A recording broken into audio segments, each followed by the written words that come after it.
ہم بھی اہل سنہ. اور ہم اہل سنہ اگر کوئی بات کرنے لگے تو ہمارے اپنے سنی اٹھ کے کھڑا, نا نا نا نا نا, یہ بات نہ کرو یار, یہ بات نہ کرو یار, ایسے نہ کہو یار. کیوں یار؟ اور یہ آخر مسلمان تو ہے نا. اللہ کے بندے, تیری عقل کدھر گئی ہے؟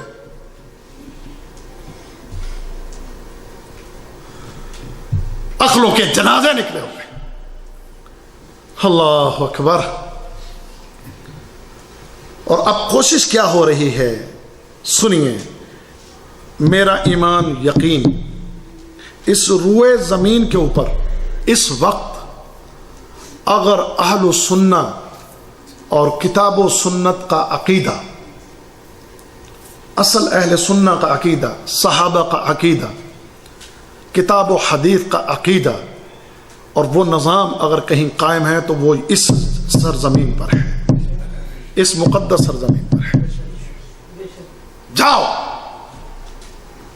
کہنے کو دنیا کے ممالک جو مرضی کہتے رہیں کہ ہم اپنے ممالک کتاب و سنت کے مطابق چلا رہے ہیں, نہیں, اللہ کی قسم, اگر کوئی روئے زمین پر ایسا ملک ہے جہاں کفر اور شرک, بدعات, خرافات, اس کا خلا قبا کرنا اور دین حق کو, کتاب اللہ کو, سنت رسول اللہ کو نافذ کرنا اگر کہیں ہے تو وہ یہاں ہے. عملی کوتاہیاں ہیں, وہ ہر جگہ پر ہیں, یہاں بھی ہیں, وہ ایک الگ بات ہے. لیکن کتاب و سنت اگر ہے تو یہاں ہے, صحیح عقیدہ ہے تو یہاں ہے. اور جاؤ, ایک اور بات, اس وقت دنیا میں, پوری دنیا میں اگر اسلام اور مسلمان امن کے ساتھ رہ رہا ہے تو یہاں رہ رہا ہے. جاؤ رات کو جتنے بجے مرضی باہر نکلو اور ہزاروں ریال جیب میں لے کر نکلو. تم جاؤ, اپنی بیٹی کو بھیجو, اپنی بیٹی کو لے کر جاؤ باہر. کسی کی جرت ہے کہ تمہاری بیٹی کی طرف میری نظر اٹھائے؟ انا للہ و انا الیہ راجعون. لوگوں کو پیچس لگے ہوئے ہیں اور وہ چاہتے ہیں کہ اب یہ امن قائم نہ رہے. وہ چاہتے ہیں کہ یہاں بھی کتاب و سنت نہ رہے. وہ چاہتے ہیں کہ یہاں کی حکومت کو بھی چھین لیا جائے, اور چھین کر کس کو دے دی جائے؟ سنو سنو, اللہ کی قسم, کان کھول کر سنو. اگر شیعوں کی حکومت, اے پاکستان والے, اے ہندوستان والے, ان کے لیے درد رکھنے والے, سن, اگر ان کی حکومتیں تیرے پاکستان میں آ جائیں, تیرے ہندوستان میں آ جائیں, سعودی عرب میں اگر آ جائیں, تو سن, نہ کسی ابو بکر نامی کو چھوڑیں گے, نہ کسی عمر نامی کو چھوڑیں گے, نہ کسی عثمان نامی کو چھوڑیں گے, نہ کسی عائشہ, نہ کسی حفصہ, اور صحابہ سے محبت کرنے والے جتنے, ان کا جینا حرام کر دیں گے. یہ کیا کہتے ہو تم, کیا سمجھتے ہو؟ یہ مقصد ہے ان کا. ہر طرف چاہتے ہیں شیعت کو غالب کر دیا جائے, ہر طرف چاہتے ہیں شیعہ ازم جو ہے اس کو قائم کر دیا جائے, ہر طرف یہ چاہتے ہیں کہ محمد کریم کا جو اصل دین ہے اس کو رخصت کر دیا جائے. کیا تم ان کے ساتھ ہو پھر؟ واللہ یہ وقت کی ضرورت ہے کہ ان کی اصل تصویر لوگوں کے سامنے دکھائی جائے, لوگوں کو بتایا جائے کہ یہ فرقہ, یہ جماعت, یہ گروہ ہے کیا. لوگوں کو پتہ چلے ذرا. اللہ اکبر. کیونکہ اس وقت آپ کا میڈیا, یہ میڈیا کے لوگ, یہ خریدے ہوئے لوگ, اس میں کوئی شک نہیں کہ اہل تشیع نے اس میدان میں بڑا کام کیا ہے. میڈیا کو خریدا ہے, صحافیوں کو خریدا ہے, اور ایک پورے نظم کے ساتھ اپنے سسٹم کو پھیلایا ہے. جہاں پر یہ 10% ہیں, 20% ہیں, 30% ہیں, پھر بھی ان کا شور ہے, پھر بھی ان کا جناب وہاں پر جو ہے بڑا زور ہے. اور تمہارے اگر اہل سنہ کسی جگہ پر کثرت سے بھی ہیں تو پھر بھی دبے ہوئے ہیں, جیسے کہ شام میں. وہاں پر اصل اکثریت کن کی ہے؟ تو اصل اکثریت کن کی ہے وہاں پر؟ سنیوں کی ہے. لیکن اصل طاقت اور غلبہ وہاں پر کس کا ہے؟ اب میڈیا جو ہے وہ چونکہ ان کے ساتھ, میڈیا میں خریدے ہوئے صحافی ان کے ساتھ, سوشل میڈیا ان کے ساتھ اور کفر کا نظام ان کے ساتھ. اگر کہیں 10% رہنے والے شیعہ ان کو کوئی نقصان پہنچ جائے پورا میڈیا چیختا ہے, چلاتا ہے, خبریں نشر کرتا ہے, اور تیرے اہل السنہ ان کے ملکوں میں اکثریت سے بھی ہو وہ کٹے, ان کو ہلاک کیا جائے, ان کو شہید کیا جائے, ان کی عزتوں کو تار تار کیا جائے, میڈیا پھر بھی کوئی خبر نہ لائے. کیا خیال ہے, ایسے ہی نہیں ہے؟ اللہ اکبر. ایران نے 2015 میں پہلی بات تو سنو, ایران کے اندر 20 سے 25% اہل سنہ رہتے ہیں. ایران کے اندر کتنے رہتے ہیں؟ 20 سے 25% اہل سنہ رہتے ہیں.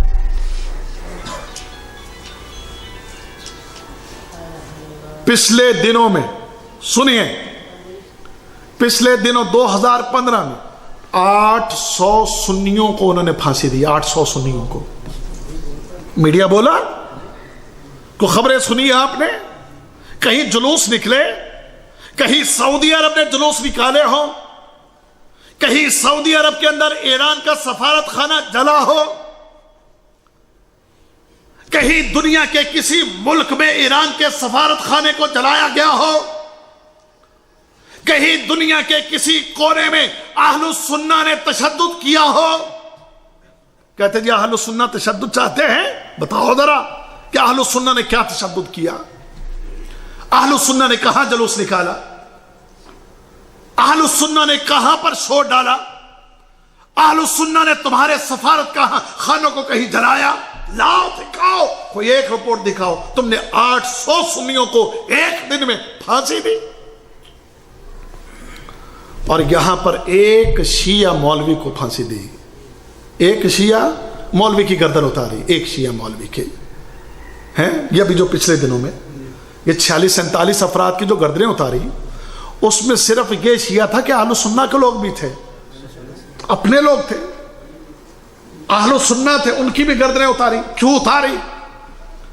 کیونکہ اس ملک کے امن کو خراب کرنا چاہتے تھے, اس ملک میں بدامنی لانا چاہتے تھے, اس ملک کے امن پسند عوام کو اکسا رہے تھے, اس ملک کے امن پسند شہریوں کو تشدد کی طرف لے جا رہے تھے, اس ملک کے اندر دنگا فساد چاہتے تھے. یہ تمام لوگ ان کے اندر, ان کا بھی یہ شیعہ مولوی, جاؤ جا کر تقریریں اس کی اٹھا کر دیکھو نیٹ کے اوپر کہ کس طرح تقریریں کر رہا ہے اور لوگوں کو ابھار رہا ہے اپنی طرف سے. یا سعودی عرب کا خمینی بننا چاہتا تھا. لوگوں کو اس ملک کی حکومت, لوگوں کو اس ملک کے لوگ جو اہل سنہ ان کے خلاف بھڑکا رہا ہے, ان کے اندر شر پھیلا رہا ہے, ان کو اکسا رہا ہے. یہ سعودی عرب کا اندرونی معاملہ ہے. اس نے شر پھیلایا اور شر میں آگے سے آگے بڑھتا ہے. کئی دفعہ اس کو موقع دیے, ایک دفعہ نہیں 10 سال سے اس کو بار بار موقع دیے گئے, لیکن جب بھی اس کو چھوڑا جاتا اس کی اصلاح کر کے وہ جا کر پھر اسی شر اور فساد کو پھیلانا شروع ہو جاتا. پہلے جاتا اپنے ڈیڈیوں کے پاس ایران میں, وہاں سے سیکھ کر آتا, بحرین میں اپنے شیعوں سے ملتا, بحرین میں فساد پھیلاتا, پھر ادھر آتا, ادھر فساد پھیلاتا, اور لوگوں کو جو ہے اس بات پر اکساتا, اس حکومت کے خلاف بات کرتا, شر پھیلاتا, فساد پھیلانے کی کوشش کرتا, لوگوں کے امن کو تباہ کرنے کے لیے ایڑی چوٹی کا زور لگاتا. اس ایک بندے کی گردن اتارنے کی وجہ سے چیخنے لگے پاکستان کے شیعہ, چیخنے لگے ہندوستان کے شیعہ, چیخنے لگے بنگلہ دیش کے شیعہ, چیخنے لگے یورپ کے شیعہ, چیخنے لگے افریقہ کے شیعہ, چیخنے لگے عرب میں رہنے والے شیعہ. ہر جگہ چیخو پکار ہو گئی, ہائے ہائے یہ مار دیا, یہ ظلم کر دیا, یہ ظالم ہیں, یہ اہل سنہ ظالم ہیں, سعودی عرب ظالم ہیں, یہ فسادی ہیں, یہ تشدد چاہتے ہیں, یہ چاہتے ہیں, وہ چاہتے ہیں. اللہ کے بندو, اس ایک بندے کی گردن اتارنے سے, کہ جس کی گردن اتارنے کا مقصد ملک کے امن کو قائم رکھنا, جو دہشت گردی کو یہاں پھیلانے کے لیے کوششوں میں مصروف, اس کی گردن اتارنے پر سب چیخنے لگے. اور ہمارے اہل سنہ ان کے تم دنوں میں کتنے شہید کر دو، ان کی بیٹیوں کی عزتوں کو تار تار کر دو، نہ تمہارا سفارت خانہ جلے، نہ تمہیں کوئی ایک لفظ بھی کہے. اور اللہ کی قسم میں یہ نہیں کوئی حکومتی معاملات، اصل میں اس ملک کی محبت ہمارے دلوں میں ہے. کیوں محبت ہے؟ اس ملک کی محبت اس لیے ہے یہاں بیت اللہ ہے. اس ملک کی محبت ہمارے دلوں میں کیوں ہے؟ یہاں مسجد نبوی ہے. اس ملک کی محبت ہمارے دلوں میں کیوں ہے؟ یہاں محمد رسول اللہ کی قبر ہے صلی اللہ علیہ وسلم، اور صحابہ کرام کی قبر ہے.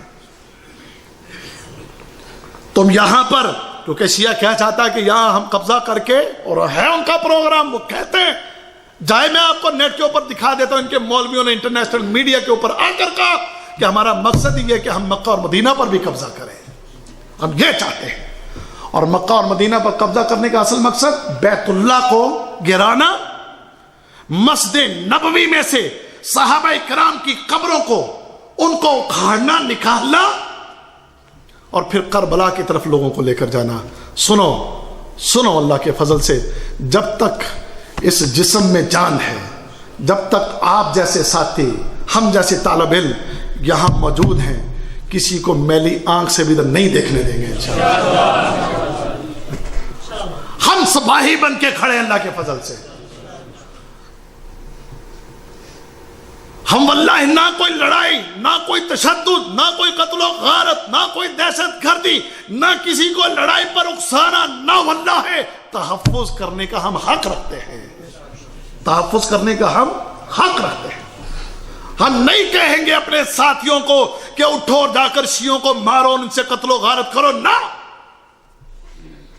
ہم کسی کو یہ سبق نہیں دیتے. ہم تحفظ کرنے کا حق رکھتے ہیں. ہم اپنی زبان سے تقریر کر کے، اپنے قلم سے تحریر کر کے ہم لوگوں کو سمجھانے کا اور ان کو لوگوں کو حق راہ دکھانے کا حق رکھتے ہیں. اس سے تو کوئی ہمیں نہیں روک سکتا نا، کہ کوئی روک سکتا ہے. ہم اللہ کے فضل سے حرمین کے سپاہی بنیں گے. اللہ ہم سے یہ کام لے. اللہ اکبر. اب یہ ساری کوششیں میرے بھائیو یہاں پر ہو رہی ہیں. ایران میں سنیوں تم اپنی مسجد نہیں بنا سکتے. ایران میں سنیوں تم اپنی اذان نہیں دے سکتے. ایران میں مسجدیں جو موجود تھیں ان کو ان ظالموں نے، انہوں نے، ایرانیوں نے ان مسجدوں کو امام باڑوں میں تبدیل کر دیا. کو بولا ہم میں سے یہ کتنا بڑا فطرہ ہے تمہیں پتہ ہی نہیں. عراق پر قبضہ ہوا، عراق کے قبائلوں کی طرف یہ گئے ظالم، بہت سے قبائل کے اوپر جا کر حملے کیا اہل سنہ کے، اور ان سے یہ کہا شیعت کو قبول کرو، کلمہ وہ پڑھو جو ہم پڑھتے ہیں، نماز وہ پڑھو جو ہم پڑھتے ہیں. ابو بکر، عمر، عثمان، عائشہ، حفصہ گالیاں دو ان کو. جب یہ بات انہوں نے قبول کی، ظاہری بات ہے جان بچانے کے لیے، کمزور ایمان، آج کا مسلمان کمزور ایمان ہے. عراق کے بہت سے قبائل نے ان کی بات کو مانا، پھر وہ شیعہ بن گئے، وہ اہل تشیع بن گئے.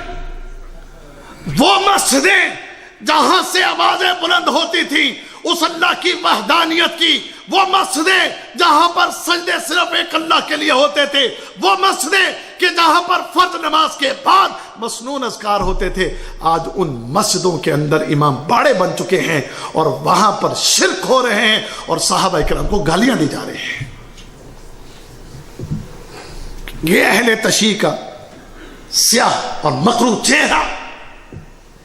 شام میں لوگوں کو مجبور کیا گیا کہ اہل تشیع بنو، شیعہ بنو، اور کمزور جو ایمان لوگ تھے انہوں نے مانی ان کی باتیں. اور اب یمن میں بھی یہی کھیل کھیلا جا رہا ہے.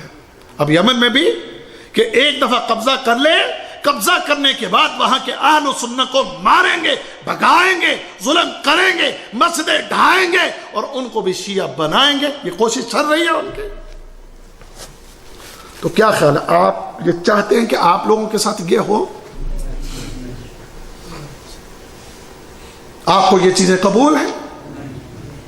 کیا تم اپنے بچوں کو شیعہ بنانا چاہتے ہو؟ پسند کرو گے؟ تمہاری آنے والی نسلیں شیعہ بنے معاذ اللہ؟ یہ مسجد امام باڑوں میں بدلے کیا یہ چاہتے ہو معاذ اللہ؟ انا للہ انا الیہ۔ نہیں، ہم پڑھیں گے انشاءاللہ، قرآن و حدیث کو پڑھیں گے۔ سنیں اب آخری بات ہمیں جو کرنا ہے، ہم نے قرآن و حدیث سے جڑنا ہے۔ اب کرنے والے کام جو 5 منٹ سن لیجئے، ہم نے کیا کرنا ہے؟ قرآن و حدیث کو پڑھنا، ہماری ذمہ داری۔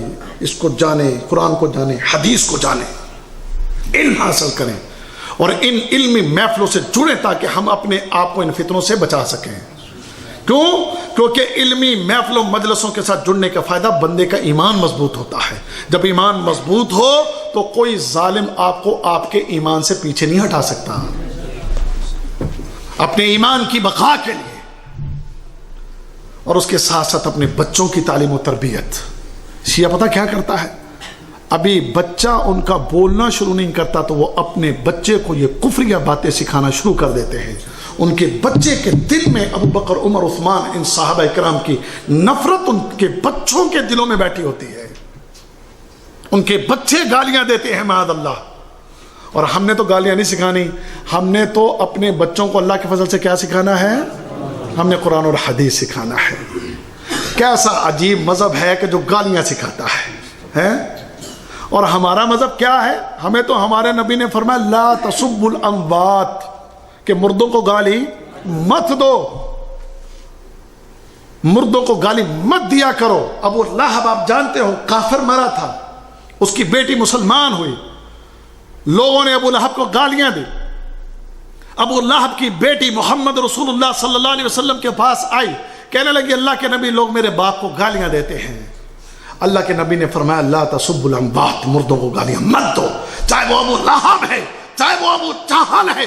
ہمارے نبی نے ہماری یہ تربیت کی، ہمیں یہ دین دیا